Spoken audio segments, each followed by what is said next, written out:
નમસ્કાર મિત્રો, બાપા સીતારામ. તો ખાસ કરીને તમામ લોકોએ સાવચેત થઈ જવાની જરૂર છે, કારણ કે અત્યારે ગુજરાતની અંદર હાલ તો 50+ લોકોની એક ગેંગ આવી છે મિત્રો. અને ખાસ કરીને જે આ ગેંગ આવી છે તે તમામ નાના બાળકોને પકડી જાય છે મિત્રો. તો ખાસ કરીને તમામ લોકોએ એલર્ટ થઈ જવું જોઈએ અને સાવચેત થઈ જવું જોઈએ મિત્રો.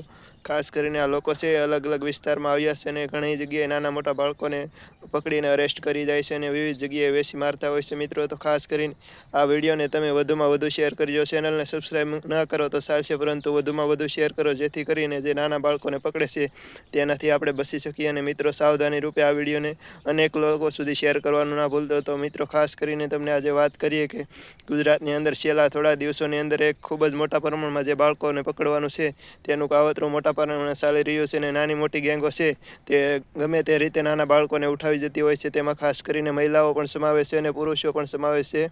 ખાસ કરીને જે આ લોકો છે તે 50 લોકોનો જે ટુકડી છે તે સામે આવી હોય તેવી માહિતી મળી રહી છે મિત્રો. ખાસ કરીને ઘણા છેલ્લા દિવસથી માહિતી મળી રહી છે કે અલગ અલગ જગ્યાએ આવા લોકો પકડાઈ રહ્યા છે. થોડા દિવસ પહેલાં એક મહુવામાં પણ, મહુવાની નજીક ગામની અંદર એક પુરુષ અને તેની વાહે બીજો પુરુષ હતો, તે લેડીઝના કપડાં પહેરીને પણ જોવા મળ્યા હતા મિત્રો.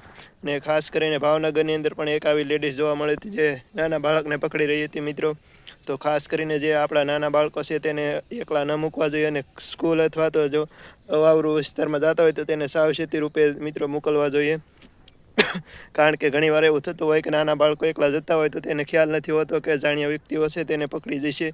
તો આવી રીતે આપણા બાળકો છે તેને સાવચેતીના ભાગરૂપે આપણે તેને સલાહ દેવી જોઈએ. અને જે એકલા જતા હોય તો તેને એકલા ન જવા દેવા જોઈએ મિત્રો. આ લોકો છે તે કોઈને કોઈ રીતે આવતા હોય છે, કાંઈ વસ્તુ વેચવા અથવા તો કોઈ નાના મોટા ઓલાથી ટુ વ્હીલમાં આવે અને નાના બાળકોને ઉઠાવી જતા હોય મિત્રો. આપણને ખ્યાલ પણ નથી હોતો. ઘણીવાર એવું થતું હોય છે કે ગામડાની અંદર આવી થોડી પ્રવૃત્તિ થતી હોય, પરંતુ આ લોકો છે તે ગામડામાં પણ પહોંચી જતા હોય અને નાના બાળકોને ઉઠાવી જતા હોય છે. તો મિત્રો, ખાસ કરીને આપણે સાવચેત થવું જોઈએ. આપણા બાળકોને પણ સલાહ આપવી જોઈએ કે જે અજાણ્યા લોકો છે તો તેની બાઇકમાં બેસવું ન જોઈએ, અથવા તો જો પકડે તો આપણે પણ કંઈ સાવચેતીના પગલાં લેવા જોઈએ મિત્રો. ખાસ કરીને જો આવા લોકો તમને ક્યાંય જોવા મળે તો તમારે પણ નજીકના પોલીસ સ્ટેશનમાં જાણ કરવાની છે મિત્રો. પોલીસ સ્ટેશનનો અત્યારે નંબર તો તમને બધાને ખ્યાલ હશે, 112 ઉપર કોન્ટેક્ટ કરો એટલે જલ્દી તમારો પોલીસ સંપર્ક કરશે અને જલ્દી તમારી હેલ્પ કરશે મિત્રો. આપણે આવા કોઈ અજાણ્યા વ્યક્તિ દેખાય તો તરત પોલીસનો સંપર્ક કરવો જોઈએ મિત્રો. તો ખાસ કરીને આ વિડીયો છે તે વધુમાં વધુ શેર કરજો. હું સ્ક્રીન ઉપર 2-4 ફોટા આપું છું. બાયું છે તે ખાસ કરીને છોકરા પકડવાવાળી છે. આવી બાયું પણ તમને દેખાય તો પણ પોલીસનો કોન્ટેક્ટ કરો મિત્રો. જે 2-4 ફોટા મારા ફોનમાં આવી હશે તે પણ હું તમને દેખાડીશ મિત્રો.